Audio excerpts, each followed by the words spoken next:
কর্তামশাই দেখুন, মায়ের চক্ষুদান হয়ে গেছে।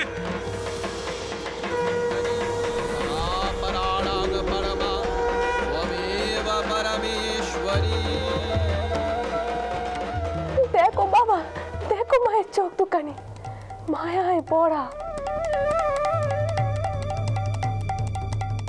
আর মায়ের তার মানে এমনটা ইচ্ছে ছিল। আমার গোপাল মায়ের চক্ষু দান করলো, চোখ আঁকলো মায়ের। তাই নে পরাণ করো, বলো নে পরাণ করো, তাই নে আমার গোপাল।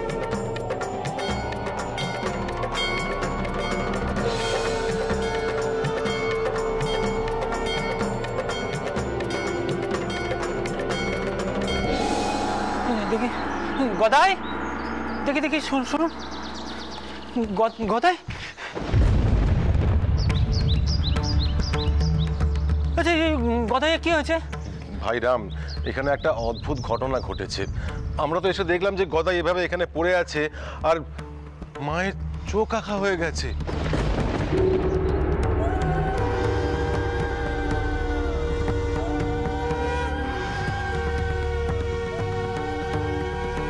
আমার তো হাত কাঁপছিল।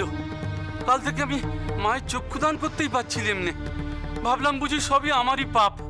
সেই জন্যে ভোরবেলা উঠে 4 ক্রোশ দূরে মায়ের থানে গিয়েছিলাম। ফেরার সময় দেখি এখানে দা ঠাকুরের এই অবস্থা। হ্যাঁ ঠাকুর মশাই, মা বিষ্ণুকে থানে গিয়ে যেমনটা হয়েছিল আমাদের গদাইয়ে, আজও না ঠিক তাই হয়েছে। কিছুতেই আমার গোপাল চোখ মেলছে না ঠাকুর মশাই, কিছুতেই চোখ মেলছে না। দেখি গদাই গোপাল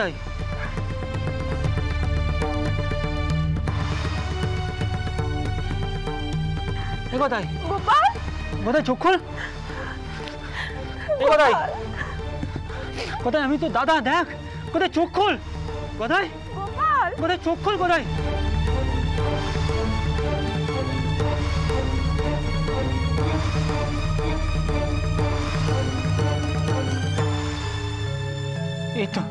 এই তো চোখ খুলেছে। জয় মায়ের, সবই মায়ের ইচ্ছা। জয় মা।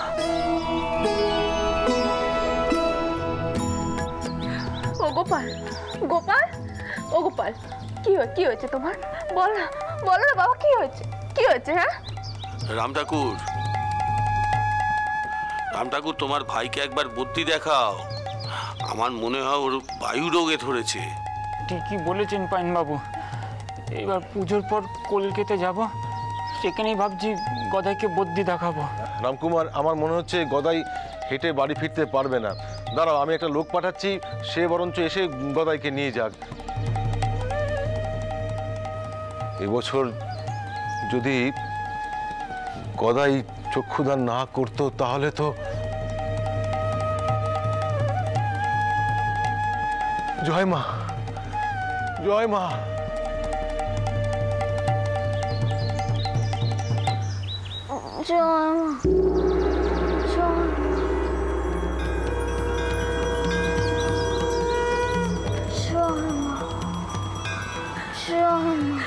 গদাই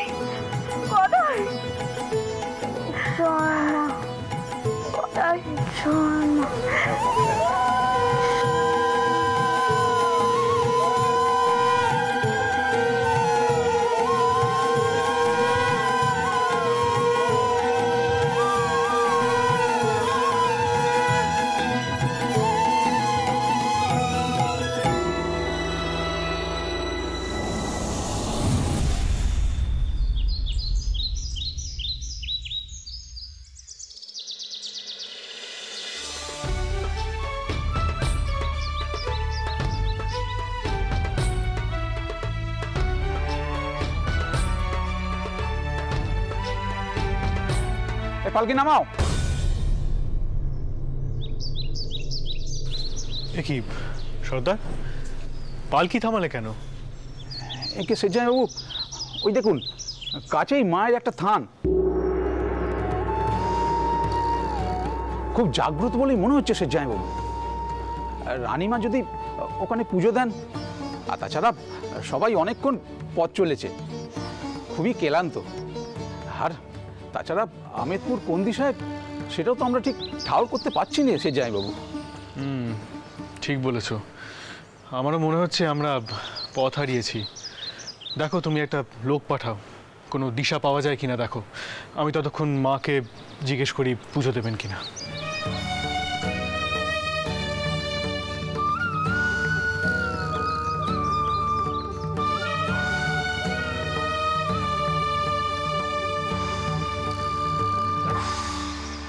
মা,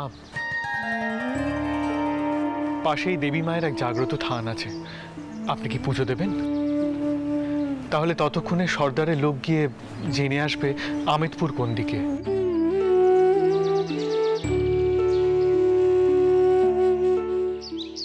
নিশ্চয়ই পুজো দেবো বাবা, পথে মায়ের থান আর আমি পুজো দেবো নে, তা কি হয়?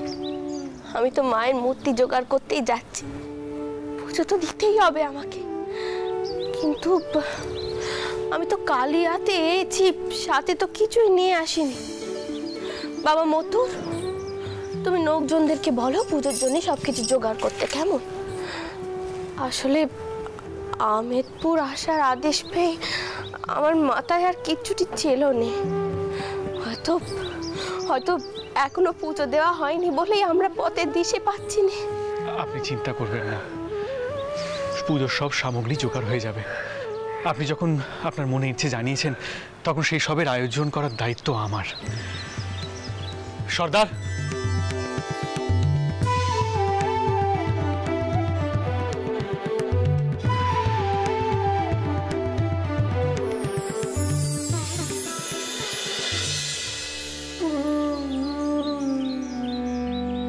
মা, বছর বছর পুজোর আগে তুই আমাদের পেটের ভাত জোগানের ব্যবস্থা করে দিস মা, কিন্তু এবছর কি হলো? একটা মূর্তিরও তো বায়না হলো না মা।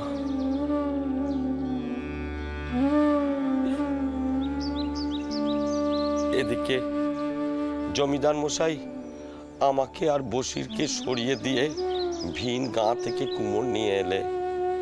আমাদের আমেদপুর গাঁয়ে অন্যের আকাল পড়েছে মা, অন্যের আকাল।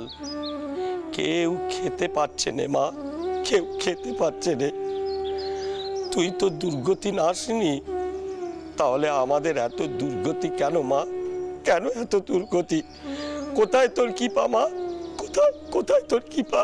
জয়রাম, আমি ভিন ধর্মের মানুষ, তাই বোধহয় এমন কাণ্ডই হলো। মা বোধহয় চান না আমি তার বিগ্রহ গড়ি, আমি রং করি। বামুনরা দল বেঁধে বেদান দিয়েছেন জমিদার মশাইয়ের কাছে, আমার জন্যেই নাকি আমেদপুর গ্রামের মানুষ না খেতে পেয়ে মরছে। না বসির মিয়া, আমার মায়ের মন অত ছোট নয়। তিনি জগৎজননী মা, তিনি সকলের মা। জগৎজননী মা কি সন্তানের ভেতর ভেদাভেদ চায়? চায় না। আমার মন বলছে এবারে আমরা মায়ের অন্য কোনো লীলে দেখতে পাবো, যেটা আমরা ভাবতেও পারছি না গো। জয় মা, জয় মা, জয় মা, জয় মা।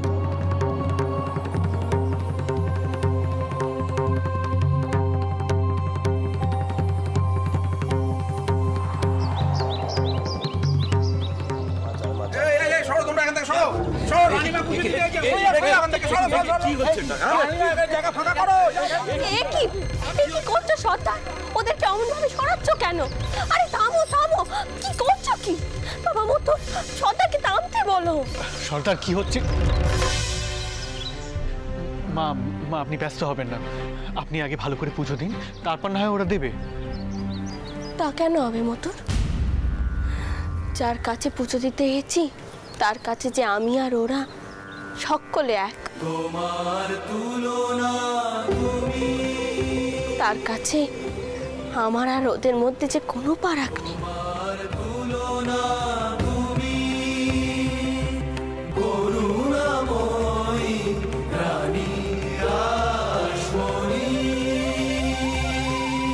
তোমরা কোথা থেকে আসছো বাবারা? আগে রানীমা, আমরা আমেদপুর গাঁ থেকে আসছি। কি কি কি কইলে? এগে এগে হ্যাঁ, আমরা আমেদপুর গাঁ থেকে আইছি। আমেদপুর?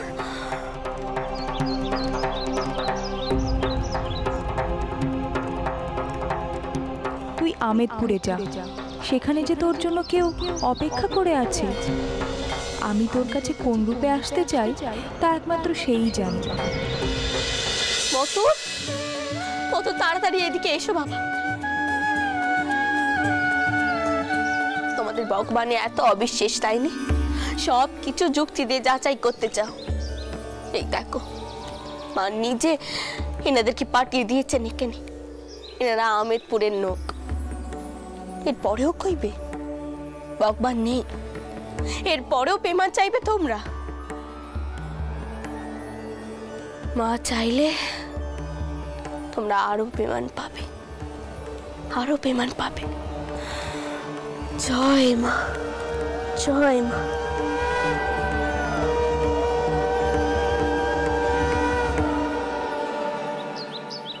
বাবা, আমরা অনেক দূর থেকেই কিনে এসেছি। আপনারা কি কইতে পারবেন আমেদপুরে কে দুর্গা প্রতিমা তৈরি করেন?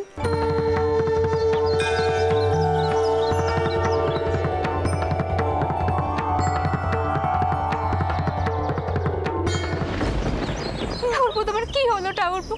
কথা বলো ঠাকুরপো। ও কথা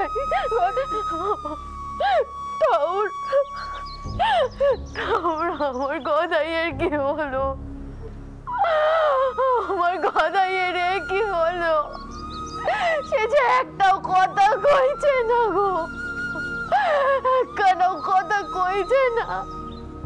আমার ছেলেটা যে সুস্থ ছিল, কেমন করে হলো? কি হলো আমার গদাইয়ের? ঠাকুর রক্ষে করো, রক্ষে করো ঠাকুর। ও চন্দ্রাবু, চন্দ্রাবু, আমার গোপাল এখন কেমন আছে গো? ভীষণ, ও ভীষণ। দেখ না ভীষণ, দেখ না ভীষণ, আমার কথাই যে কোনো কথা কইছে না। ছেলেটা যে আমার বাহ্যিক জ্ঞান হারিয়েছে রে। দেখ না, আচ্ছা ওর তো শরীরে কোনো রকম রোগ ব্যাধি কিচ্ছুটি নেই, কিচ্ছুটি ছিল না, তবে এমন ধারা কেন হলো রে ভীষণ? কেন হলো? শোনো না ও চন্দ্রবাবু, শোনো আমার কথা কানে শোনো। তুমি একবার টাউর মশাইকে বলে দেখো নে আমার গদাইয়ের কানে একটু মন্ত্র দিতে, বলো নে।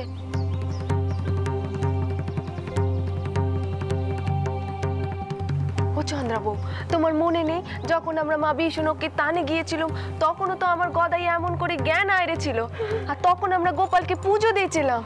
ও টাউন মশাই, আপনি একবার আমার গোপালের কানে মন্ত্র কানা দিন নে। রাম রাম, আর দেরি করিস নে বাপ, জানা একবার ভাইটাকে দেখ না, জানা জানা রে। যান ঠাকুর মশাই, যান যান। ঠিক আছে, তুমি যখন বলছো আমি দেখছি।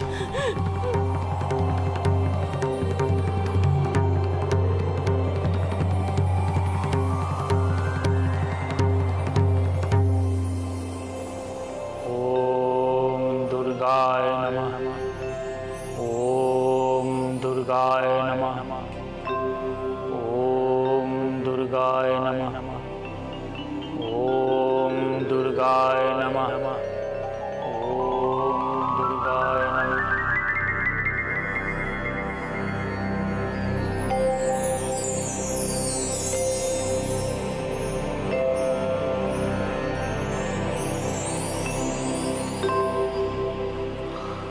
কোথায়?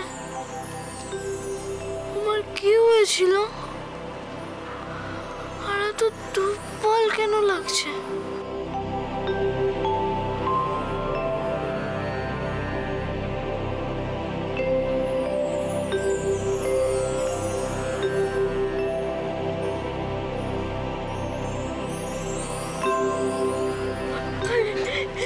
আমার কথায় কথা কয়েছে, এই তো আমার কথায় কথা কয়েছে। ওরা প্রসন্ন, দেখ রে আমার কথায় কথা কয়েছে। গোপাল, ও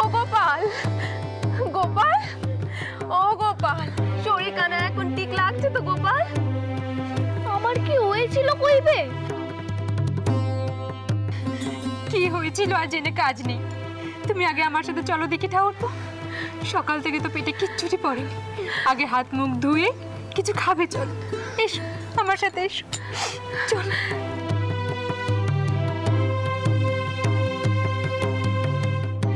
তাও রোগ কে করেছেন গো চন্দ্রাবু, তাও রোগ কে করেছেন? জয় রঘুবীর, জয় রঘুবীর। ও চন্দ্রাবু, বাবা চিন্তে করছেন, আমি বরং তেনাকে গিয়ে কবরখানা দিয়ে আসি।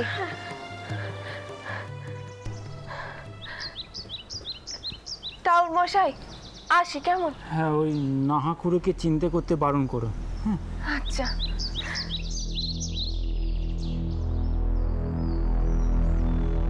রাম, রাম, কইছিলাম যে কেন এমন ধারা হচ্ছে বলতো দেখি, কেন বারবার এমন ধারা হচ্ছে? এ তো ভারী অদ্ভুত। আমার তো গদাইয়ের শরীরে কোনো ব্যাধি নেই, তবে কেন এমন ধারা হচ্ছে? শরীরে ব্যাধি না তো কি মা? যাকে তুমি কিছু চিন্তা করো না, আমি ওকে বুদ্ধি দেখাবো।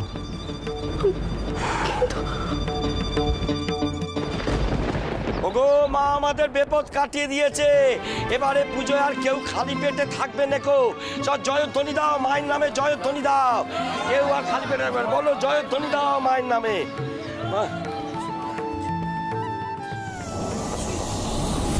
আসুন মা।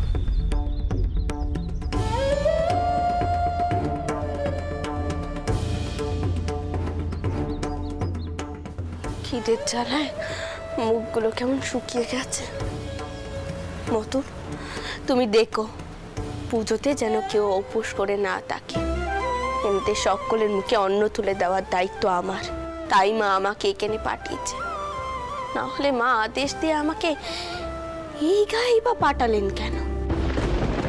মা, এই আমার ভিটে, এখানে আমি আর আমার বেটা আনন্দরাম পিতিমে তৈরি করি। এই হলো বশির মিয়া আর ওর বেটা আব্দুল, ওরা পিতিমে রং করে, সাজ পরায়। মা, এ বছরে না আমাদের কোনো বায়না হয়নি কো। পুজোর আগে সকলে বসে থাকি কখন জমিদার বাড়ি থেকে বায়না আসবে তার জন্যই। কিন্তু এইবার জমিদার মশাই মুখ ফিরিয়ে নিছেন, ভিন গা থেকে কুমোর এনেছেন পৃথিবী গড়ার জন্যে। তাই তো মায়ের থানে গেছিলুম মাকে মনের দুঃখের কথা জানাতে, গিয়ে দেখি মা নিজে আমাদের সব কাজ ঠিক করে রেখেছেন। দেখো মতু, মা কেমন পেমান করে দিলেন, তিনি আছেন। তাই যে পিতিমে গড়বে তাকেই সমুখে এনে হাজির করলো। সবই তো বুঝলুম, কিন্তু যখন কাজের বরাত হয়েছে তখন আর সময় নষ্ট করলে চলবে না। তোমাদের আমাদের সঙ্গেই রওনা হতে হবে। বুঝতেই তো পারছো হাতে খুব একটা বেশি সময় নেই, প্রতিমা খুব তাড়াতাড়ি করতে হবে। ও নিয়ে ভাববেন না কর্তা, আমি বশির মিয়া আর আমাদের বেটারা দিন রাত খেটে পুজোর আগেই প্রতিমা তৈরি করে দেব। তোমরা যে পারবে তা আমি জানি, না হলে মা আমাকে আদেশ দিয়ে কখনোই এই গায়ে পাঠাতেন না। কিন্তু এই গায়ের সকলের মুখে অন্ন তুলে দেওয়ার মতো যে কোনো ব্যবস্থাই আমি করে আসিনি। এখন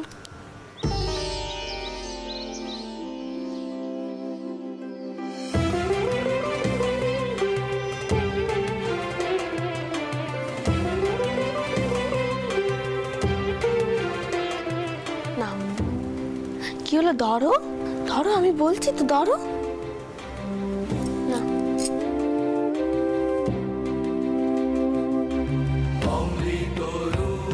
নাও নাও দেখি। গঙ্গা যেমন করুণা ধারায় দয়াময়ী স্নেহময়ী আতুর জনে। এইগুলো দিয়ে যা অর্থ পাবে তা দিয়ে গায়ের সকলের মুখে অন্ন তুলে দিও, কেমন? তোমার তুলনা তুমি, এইবার কিন্তু আমি তোমাকে দিলুম বাবু। তোমার তুলনা